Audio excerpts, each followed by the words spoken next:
J'ai travaillé ces derniers temps sur un projet de loi qui me tenait à cœur, ce qu'on appelle le projet de loi site rentable, c'est-à-dire le projet de loi qui consiste à faire en sorte qu'un chef d'entreprise qui a un établissement, une société, je dirais, qui est en activité sur un lieu, mais qui est rentable, qui gagne de l'argent, qu'il décide de l'arrêter brutalement, eh bien, il pouvait aujourd'hui, sans rien faire, décider d'arrêter, ça a été le cas chez nous à Aubade, à Saint-Savin, décider d'arrêter et n'avoir de compte à rendre à personne. Il licencie et il repart, alors même qu'il avait des candidats potentiels à la reprise. Donc ça, aujourd'hui, on veut éviter ça. Ça a été le cas de Petroplus, notamment. Donc on veut éviter ce genre de choses et faire en sorte que tout chef d'entreprise qui a un site rentable et qui décide de l'arrêter doivent préalablement le proposer à la vente.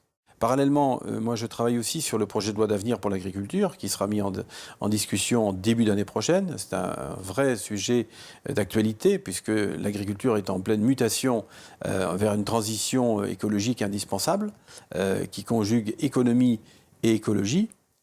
Préservation de la ressource, préservation des ressources, donc forcément, et également la modification des règles de la PAC qui vont être applicables en 2014 pour la période 2014-2020.